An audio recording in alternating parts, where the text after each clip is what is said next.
Éxodo 33, 1 hasta el versículo 3. Y Yahvé dijo a Moisés: anda, sube de aquí tú y el pueblo que sacaste de la tierra de Egipto a la tierra de la cual juré a Abraham, Isaac y Jacob, diciendo: a tu descendencia la daré.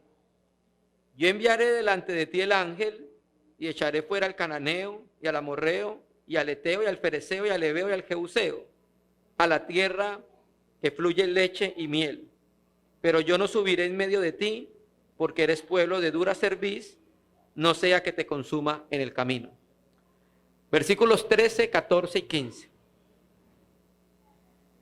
Ahora pues, si he hallado gracia en tus ojos, te ruego que me muestres ahora tu camino para que te conozca y halle gracia en tus ojos, y mira que esta gente es pueblo tuyo. Y él dijo: mi presencia irá contigo y te daré descanso. Y Moisés respondió: si tu presencia no ha de ir conmigo, no nos saques de aquí. Hermanos amados, paz del Señor. Vamos a avanzar en la serie que iniciamos hace 2 reuniones. Estamos hablando de características para un avivamiento espiritual. Y cuando estamos hablando de avivamiento, no estamos hablando de ruido, no estamos hablando de bulla, no estamos hablando de algarabía. Cuando hablamos de avivamiento, estamos hablando de la presencia manifiesta de Dios irrumpiendo con su Espíritu Santo en medio de la asamblea y en medio de los corazones de los creyentes. Y esa presencia va a generar en nosotros un sentido de santidad, de reverencia, de temor hacia Dios, de entrega hacia Dios, de compromiso hacia Dios, de arrepentimiento hacia Dios. A eso nos estamos refiriendo cuando estamos hablando de avivamiento. Estamos hablando de un despertar del pueblo cristiano fervoroso hacia Dios. Y entonces iniciamos esta nueva serie mostrando que lo primero que necesitamos para ser avivados, despertados por Dios, es restaurar la visión de la gloria de Jesucristo. Miramos entonces cómo Pedro tuvo una visión de la gloria del Hijo de Dios como el Redentor, pero versículos más adelante vio la gloria del Señor como Dios, como aquel que está en el trono.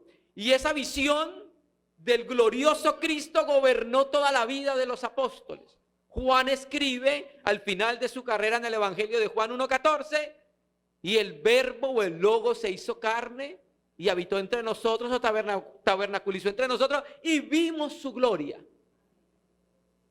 Juan está recordando hace 60 años cuando había visto al verbo glorioso. Y esa visión del Hijo de Dios gobernó toda su vida, sus pensamientos, sus acciones, su servicio. Luego Pedro escribe en 2 de Pedro 1, del 16 en adelante, que él estuvo en el Monte Santo donde vio la gloria del Señor.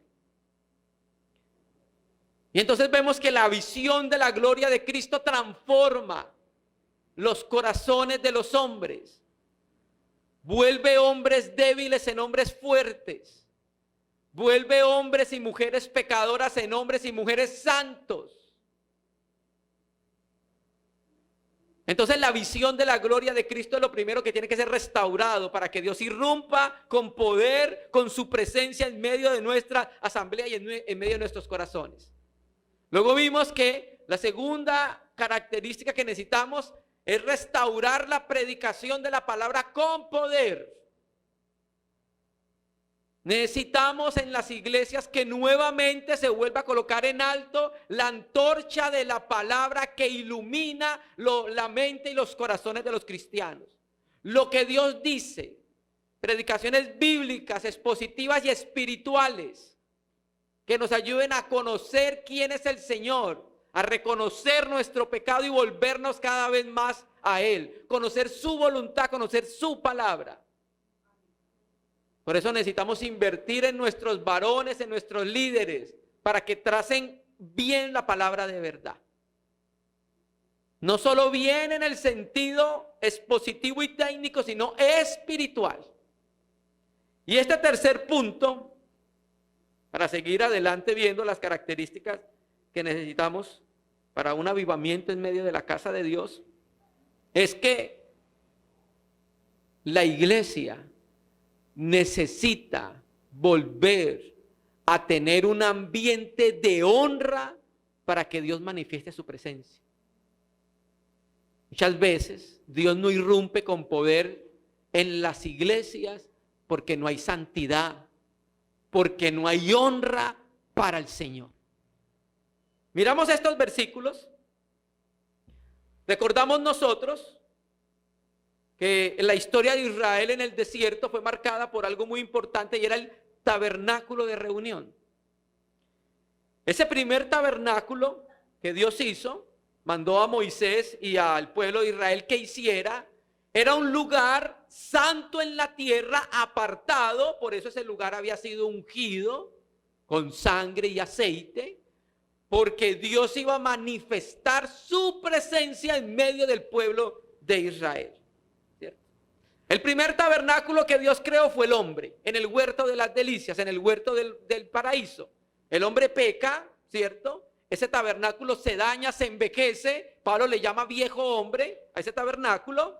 Entonces Dios a través de Moisés edifica otro tabernáculo para manifestar su presencia.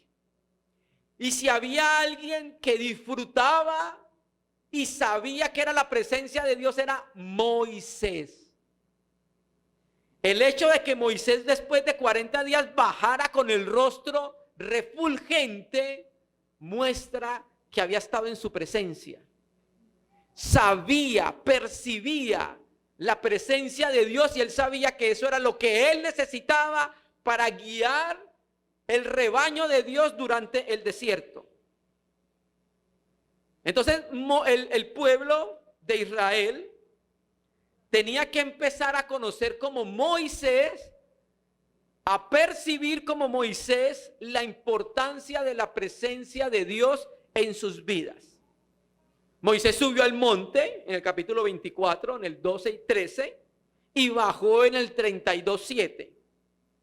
Ese fue un tiempo precioso para Moisés, un tiempo de comunión con el Señor, un tiempo de comunión íntima entre Moisés y su Señor, un tiempo donde Moisés conoció experiencialmente qué es estar en su presencia. Moisés disfrutaba que era eso, sabía que era eso, hermanos. Dios y Moisés tuvieron un buen tiempo allá en la cumbre del monte juntos, hermanos. Pero ese tiempo que fue placentero para Moisés fue un tiempo de prueba para la nación de Israel. Mientras Moisés disfrutaba de su Señor en comunión con él, de su presencia, Israel cayó en idolatría. Capítulo 32 de Éxodo. ¿Cuál fue la idolatría? Bueno, en Números 11 dice que Israel salió con gente extranjera de Egipto. ¿Cuál era la gente extranjera? Los egipcios. Algunos egipcios salieron con Moisés y con el pueblo de Israel. La Biblia textual en Números 11:4, ¿sabe cómo le llama a la gente extranjera? La chusma. La puede leer ahí en la Biblia textual. No estamos hablando de la vecindad ni nada por el estilo. Pero así le llama, le traduce la Biblia textual. Y esta gente extranjera influenció a Israel para poder adorar a alguien diferente que a Yahvé Sebaot, Jehová de los ejércitos. Entonces, influenciados, le dijeron a Aarón: este Moisés que nos sacó se ha ido, ya no sabemos nada de él, necesitamos un Dios para adorar. Entonces Aarón, sin percepción espiritual, le dice que tienen oro, pásenmelo, y lo funden y salió por arte de magia un becerro de oro. Ese becerro de oro, históricamente en Egipto, en ese tiempo, en la mitología egipcia, se adoraba un toro llamado Apis. El toro es el becerro es el toro joven. Entonces, lo más probable es que hayan hecho una alusión a ese becerro, a Apis, y lo estuviesen adorando. Claro, cuando Israel hace eso, ofendieron su palabra y ofendieron su santidad. Cayeron en idolatría, ¿sí? Entonces, usaron el nombre de Dios en vano porque dijeron que ese era Yahvé al que iban a adorar. Usted lo puede leer después, ¿cierto? Y adoraron al becerro como si fuese Dios. Ahora el campamento, que era el lugar donde se manifestaba la presencia de Dios, donde Dios hablaba, donde el pueblo tenía comunión con Dios, ahora ese campamento ya no era adecuado para que Dios manifestara su presencia. Moisés, sabiendo lo que había pasado en el capítulo 33, versículo 1 al 3, le dice: Señor, ve con nosotros. Yo sé lo que hizo el pueblo. Yo sé que el pueblo ha pecado, te ha deshonrado tu palabra, tus mandamientos. Hermano, y esto es muy serio. Nosotros hay veces creemos como cristianos que es liviano ofender la palabra de Dios. No es liviano. Dios les había dicho en el Éxodo, en las 10 palabras o la ley, el primer mandamiento, ¿cuál era? No pueden tener dioses ajenos a mí. No los vas a adorar, no te vas a inclinar a ellos. Y no sale bien cuando deshonramos la palabra del Señor, en cualquier aspecto. Entonces Moisés sabía que el pueblo ofendió al Señor. Entonces en el 33:1, Dios disgustado le dice: anda, sube de aquí tú y el pueblo que sacaste de la tierra de Egipto. Ya en ese momento no hace referencia de Israel como su pueblo. ¿A quién le dice? Es el pueblo tuyo. Ese pueblo que tú sacaste, ese, llévalo a la tierra. Pero ¿sabe qué le dice? Yo no voy a ir con ustedes. Voy a enviar a mi ángel, voy a enviar el ángel para que los guíe, pero yo no voy a ir con ustedes. Y Moisés sabía, como lo debemos saber todos nosotros, que sin él nada podemos hacer. Moisés lo sabía. Y por eso se humilla ante el Señor. Y viene entonces el versículo 3. Señor, yo sé que he hallado gracia ante tus ojos. Y si he hallado gracia ante tus ojos, concédeme esto, Señor. ¿Qué? Que tu presencia no se aparte de nosotros. Yo voy a hacer este servicio de llevar a tu pueblo por el desierto, pero yo no lo puedo hacer sin ti. Yo lo puedo hacer contigo y en ti. Le dice Moisés a Dios: no nos dejes solos, Señor. No nos dejes a nuestra suerte. No nos dejes en nosotros mismos, Señor. Ve con nosotros. Y si vas con nosotros, vamos. Pero si tú no estás involucrado, no queremos ir. ¿Qué vemos nosotros? Que Israel había hecho algo donde había generado un ambiente que no honraba a Dios. Hermano, y cuando hay un ambiente en la iglesia que no honra al Señor, es un impedimento para que Dios manifieste su presencia. Muchas asambleas no crecen y no avanzan porque no son santos, porque deshonran al Señor. Murmuraciones, chismes, pecados, aborrecimientos. No hay un lugar adecuado donde Dios pueda manifestar su presencia, porque hay algo que lo impide, lo mismo que pasó con Israel. Y se tipifica en el versículo 7 de ahí de Éxodo. Éxodo 3, versículo 33, versículo 7. Voy a leerlo primero de Reina y Valera.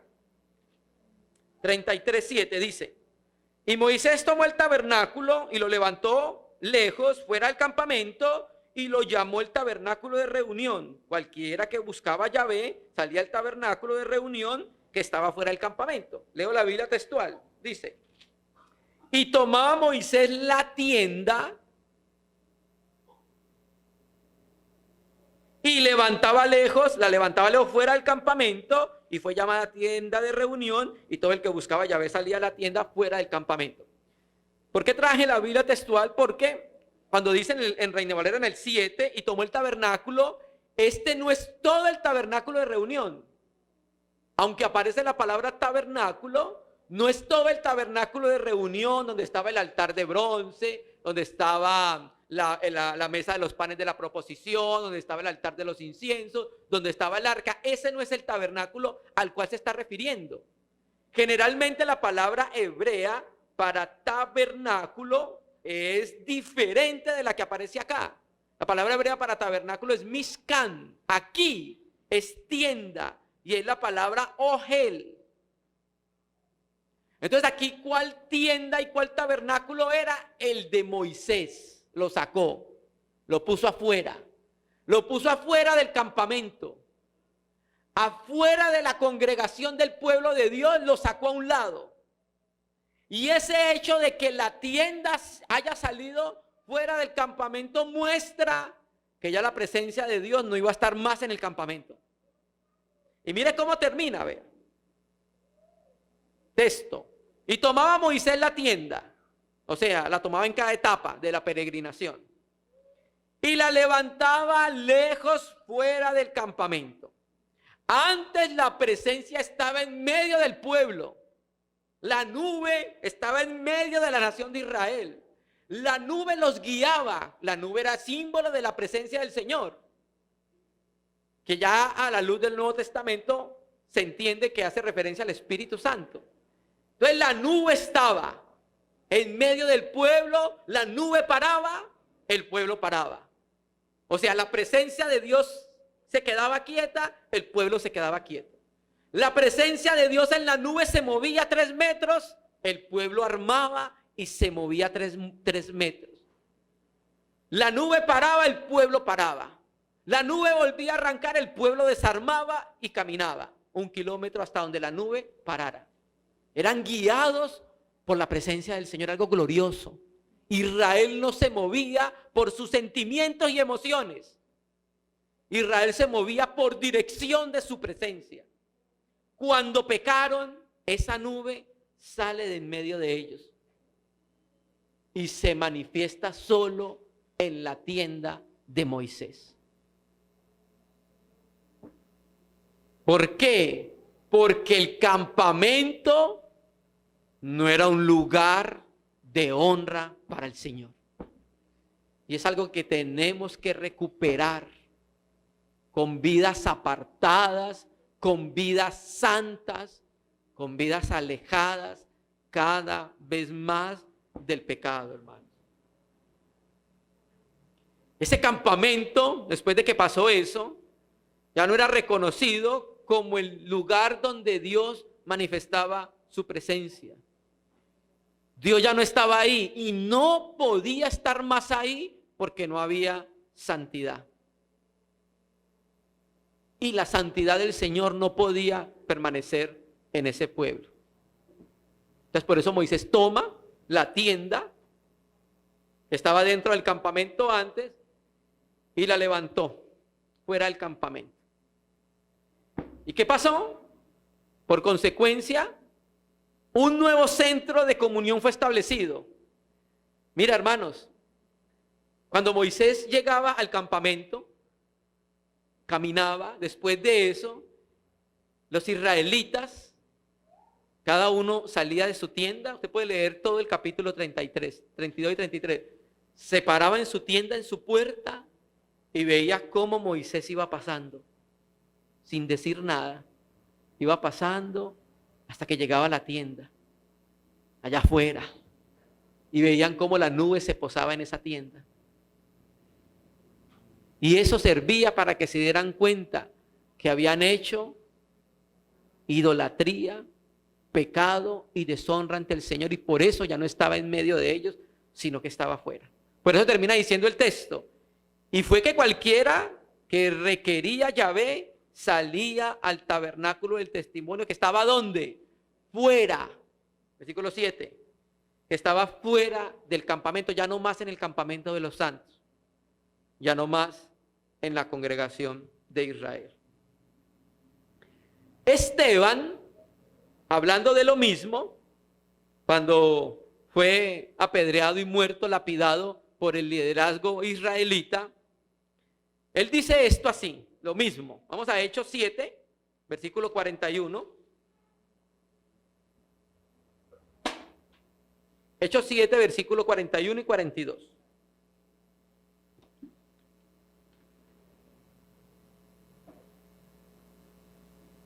Hechos 7, 41 y 42. Mira lo que dice Esteban ante el Sanedrín.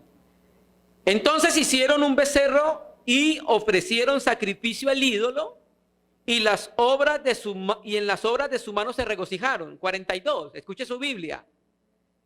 Y Dios se apartó y los entregó a que rindiesen culto al ejército del cielo, como está escrito en el libro de los profetas.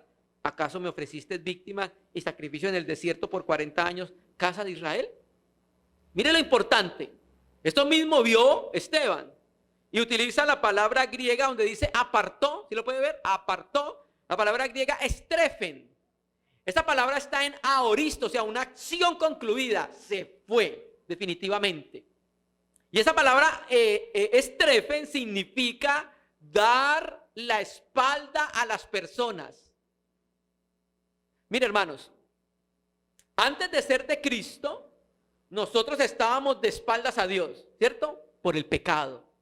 Pero también Dios estaba de espaldas a nosotros por pecadores. Cuando Dios nos salva en Jesucristo, entonces ahora que el Señor nos salva, ¿qué hacemos? Volvemos nuestra cara al Señor, y ahora Dios, por medio del sacrificio de su Hijo, tiene una base por la cual ya no darnos las espaldas, y está frente a nosotros. En cambio, cuando el pueblo pecó, Dios, una manera de decir que su presencia se apartó. Entonces la palabra significa dar las espaldas a una persona, dar la vuelta. Samuel Pérez Millo traduce así: y volvió la espalda. Entonces, estos israelitas se apartaron de Dios creando un ídolo. Y no crea que solamente los ídolos son los de muñequitos. Tenemos muchos ídolos en el corazón. Muchísimos. Hijos, trabajo, dinero, mundo. Entonces Israel se apartó del Señor creando un ídolo. Por eso es que Dios volvió la espalda. Es como un juicio de Dios para ellos. Y como vemos que es un juicio, ahí mismo renglón seguido dice, mire su Biblia, 42, y Dios se apartó y los entregó. Vea, hermanos, amados, uno de los grandes juicios de Dios para sus hijos es entregarnos a nuestro propio camino. Hermano, cuando usted ve eso en un cristiano, es un juicio de Dios. Antes Dios está llamándonos, antes Dios nos está diciendo que nos volvamos a Él, que nos arrepintamos, que lo miremos a Él. Siempre está con cuerdas de amor llamándonos. Por la iglesia, por los hermanos, por las situaciones, el Espíritu Santo desde el interior, por la palabra, siempre está llamándonos a Él. Pero hermano, cuando vemos que un hijo de Dios se va a su propio camino, son los peores juicios que puede tener un creyente. Y le voy a colocar un ejemplo para que entiendan claramente que estoy hablando. Sansón. Sansón fue entregado a su camino. Quería un camino de lujuria, el Señor trabajó con él y no quiso, y finalmente lo entregó. Lo entregó a su propio camino, un camino de desobediencia, y no terminó bien la cosa. Terminó sin ojos, terminó esclavo, y después terminó muerto. Entonces, hermano, es el que Dios entregue es uno de los grandes juicios contra sus hijos. Nosotros queremos siempre que la presencia de Dios esté rearguyéndonos, mostrándonos en qué tenemos que volvernos a Él, siempre. Pero llega un momento en que el creyente no hace caso a la dirección de Dios, a las advertencias, y Dios determina en algún momento entregarlo a juicio. Por eso en Primera de Juan dice, hay pecados para muerte, por lo cual te pido que no ores. Es como cuando Dios le dice a Jeremías, ya no ore más por ese pueblo, voy a hacer algo, no interceda más por él. Entonces, hermano, cuando permitimos y toleramos desobediencia, deshonra al Señor en su casa, Dios no manifiesta su presencia. Primer caso. Segundo caso, vamos a ir a Josué, capítulo 7. Josué, capítulo 7. Bueno, 6:27. Vamos a leer 6:27 de Josué.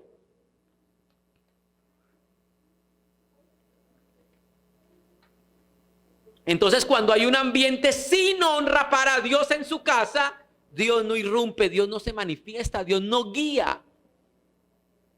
Josué 6:27 dice, estaba pues Yahvé con Josué y su nombre se divulgó por toda la tierra. ¿Por qué quise leerle este versículo? Porque ahora lea el 7:1. Qué maravilloso que Dios estaba con Josué. Su nombre, el nombre de Josué, fue escuchado en muchos lugares como alguien grande delante de Yahvé, el Dios de Israel. Pero ¿sabe cómo comienza el 7:1? Pero.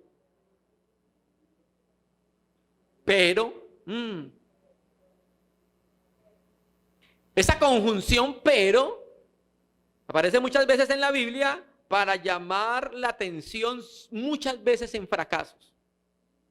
¿Recuerda Génesis 1:1? Capítulo 1 de Génesis, todo muy bonito. Capítulo 2 de Génesis, todo estaba más bonito. Y el capítulo 3:1, pero a serpiente.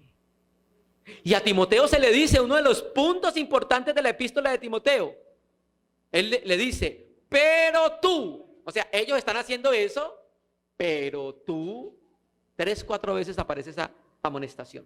7:1 leo la Biblia textual. Pero los hijos de Israel cometieron gran transgresión en cuanto a lo del anatema, porque Acán ben Carmí, hijo de Sabdi, hijo de Sera, de la tribu de Judá, se apropió secretamente de lo del anatema, por lo cual la ira de Yahvé fue encendida contra los hijos de Israel.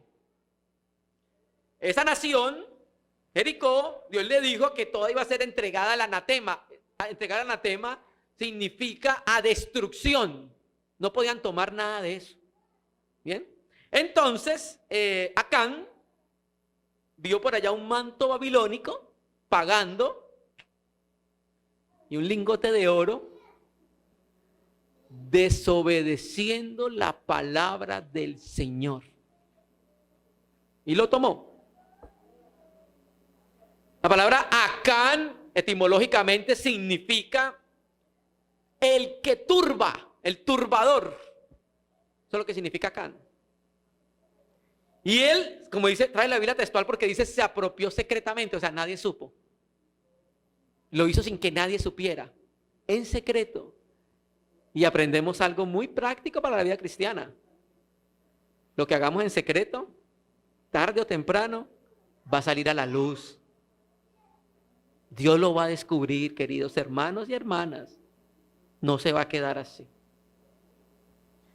Entonces, cogió en secreto el manto babilónico y el lingote de oro. Y resulta que esa transgresión de Acán afectó todo el pueblo. Israel fue a la guerra y perdieron. Mataron a algunos hombres. Josué entonces, al ver esto, se estremeció porque Dios le había dado victorias, porque Josué lo tenía por delante. Y el versículo 6 dice, entonces Josué rompió sus vestidos, se postró en tierra sobre su rostro delante del arca de Yahvé hasta caer la tarde. Y los ancianos de Israel echaron polvo sobre su cabeza. Aquí había una pena en el corazón de Josué, la muerte de los israelitas, el primer combate que perdieron conquistando la tierra prometida, y lo más importante, porque habían ahuyentado la poderosa presencia del Señor, por eso no habían vencido. Mire, hermano, los cananeos no eran más fuertes, sino que Israel estaba debilitado porque su poder y su fuerza era Dios, y lo habían apartado al que los podía dar la victoria, hermanos. Entonces ellos fueron a la guerra sin su presencia. Hermano, ¿por qué muchos cristianos viven vidas espirituales derrotadas? Porque se ha ahuyentado la presencia de Dios por cómo viven. No hay poder espiritual por cómo viven, sin compromiso, sin negación, sin entregas, en deleites, en el mundo. Ay, hermano, ¿y por qué será que no puedo vencer este pecado? Entonces, ¿qué le dijo Dios a Josué? Josué, ¿sabe qué? No es el tiempo de orar. ¿Sabe qué es tiempo? De actuar. Ahí lo dice. 10.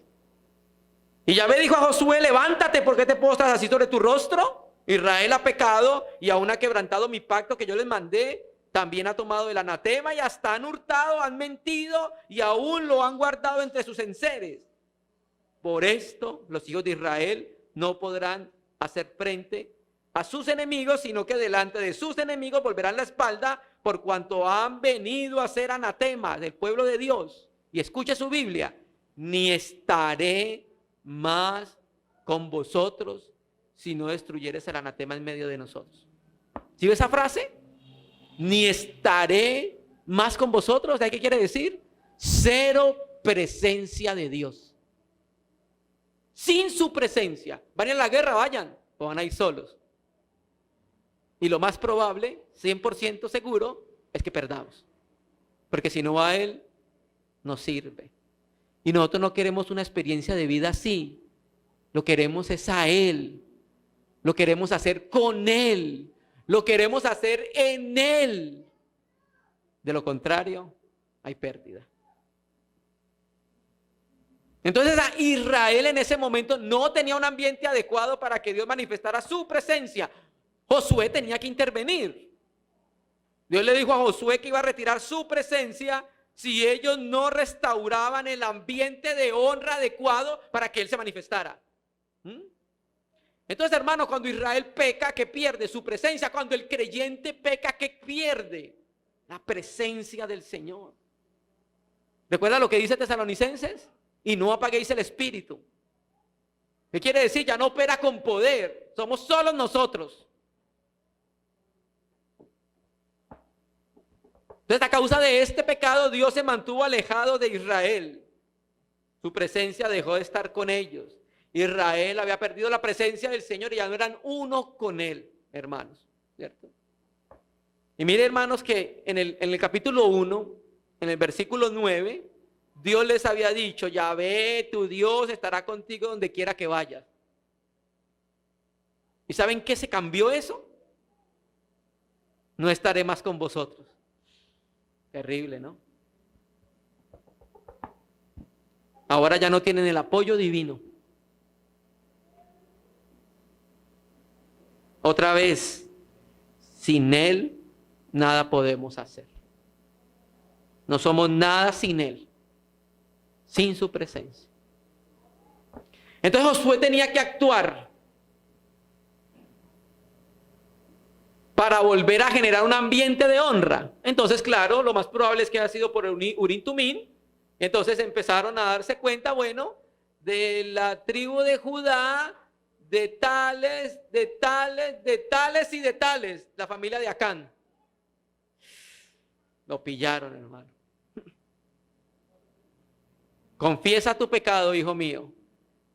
Es que cuando recuerda ayer que tuvimos acá en la guerra y qué tales, y yo vi allá como un manto babilónico y una y un lingote de oro, pues eso qué mal va a poder hacer. Habían como unos 200 mantos babilónicos y habían como 200 lingotes de oro, pues no pasa nada, ¿cierto? No pasa nada. ¿Sabe qué pasó? Murió lapidado y luego lo quemaron. Puede leer todo el capítulo 7 de Josué. Entonces, hermanos, necesitamos actuar para generar un ambiente de honra para el Señor, para que manifieste su presencia. Por eso es que nos corregimos unos a otros cuando estamos pecando. Esa es la razón. Necesitamos honrar al Señor. ¿Usted recuerda los Corintios? Capítulo 5 de Corintios. Que había un cristiano que se estaba acostando con la mamá de su papá, con la esposa de su papá, su madrastra. Lo más probable es que vivieran juntos. Hermano, hay que actuar. Hay momentos en los cuales actuamos. Pablo le dice, 1 Corintios 5:12, muy rápido vamos a ir allá. 1 Corintios 5:12 le dice, porque ¿qué razón tendría yo para juzgar a los que están afuera? ¿No juzgáis vosotros a los que están adentro? Porque a los que están afuera Dios juzgará. Quitad pues a ese perverso de entre vosotros.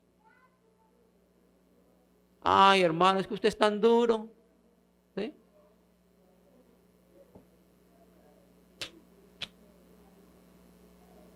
Entonces, Josué fue llamado a actuar. Deje de orar, Josué. Levántese y actúe. Saque del medio del pueblo lo que impide que yo esté con ustedes. Que manifieste su presencia. ¿Bien? Vino Josué, obediente, juzgó el caso. Pablo le dijo a los corintios, tienen que quitar ese perverso entre ustedes. No oren mucho, actúen, intervengan. Para que Dios vuelva a estar en medio de nosotros con poder. Para deleitarnos en su presencia cuando la percibamos. Para gozarnos, para alegrarnos, para desearlo. Entonces por eso necesitamos como iglesia mantener un ambiente de honra para que Él se manifieste. Si no, no lo va a hacer, hermano. Si no, no lo va a hacer. Terminemos. Apocalipsis. Una de a las 7 iglesias que Él escribe, y vamos a mirar la Odisea. Solo quiero leer un versículo, no queremos hablar tampoco del contexto histórico ni nada, sino quiero que leamos un versículo. Apocalipsis capítulo 3. Leo primero de Reina y Valera y luego leo de la Biblia textual. Porque hay una gran diferencia que quiero que vea. 3:20, un texto que todos lo conocemos porque hace muchos años evangelizábamos con él. Cristo está a la puerta, tocando tu corazón, ábrelo para que Él entre contigo. ¿Cierto que sí? Bien, Apocalipsis 3:20, aquí yo estoy a la puerta y llamo. Si alguno oye mi voz y abre la puerta, entraré a Él, cenaré con Él y Él conmigo. ¿Bien? Naturalmente esto no es un texto evangelístico. Es un texto para la iglesia. La iglesia en la Odisea. Leo la Biblia textual. No solamente llama a la puerta. 3:20 dice, he aquí yo estoy en pie junto a la puerta, dando aldabonazos. Si alguno oyera mi voz y abriera la puerta, entraré a Él, cenaré con Él y Él conmigo. Los aldabonazos eran los golpes que se daban a las puertas antiguas que tenía la aldaba o el aldabón. ¿Recuerdan las puertas antiguas? Que tenía como una cadena por fuera y uno cogía y ¡pam! Esa es la figura de la iglesia en la Odisea. Está dándole aldabonazos llamados perentorios. Cristo a su iglesia. Lo tienen afuera. No está adentro, está afuera. Y está diciéndole a la iglesia con la figura del lenguaje del aldabón, ábreme. Mi presencia no está ahí. Todo lo que ustedes están haciendo está muy bonito. Tienen un gran salón de reunión, tienen un buen grupo de alabanza, ¿y qué tales? El predicador habla bien duro, está todo muy bonito. Pues ¿sabe qué pasa? Todo lo que están haciendo, lo están haciendo sin mí. Déjeme entrar. ¿Mm? Entonces, si alguno de los cristianos en la Odisea oye la voz del Señor, ¿qué decía en el versículo anterior? Arrepiéntete. Eso es lo que decía en el versículo anterior. Si oye la voz del Señor que dice arrepiéntete, el Señor entrará a él, cenará con él y él conmigo. O sea, van a tener comunión, porque no tienen comunión con el Señor, ¿cierto? Charles Reedy dice de este versículo: cuán increíble que Cristo pueda ser retenido fuera de su propia iglesia. Y cuánta misericordia la suya en continuar pidiendo entrada.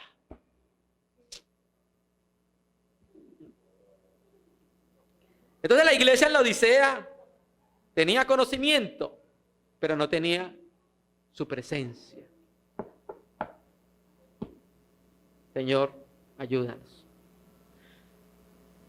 Hermanos, como creyentes, ¿qué tan conscientes somos de la presencia del Señor? ¿Qué estamos tratando de hacer para que no se vaya de nuestro entorno, de nuestra vida, de nuestras iglesias? ¿Cómo contribuimos como creyentes a generar un ambiente de honra para que Dios manifieste su presencia? En mis relaciones con los hermanos, ¿nos relacionamos con un ambiente de honra para el Señor o no? Como creyentes, ¿procuramos honrar a Dios para que Él no aparte su presencia en medio de nosotros? Es algo en lo que debemos considerar, hermanos. Pensar y meditar.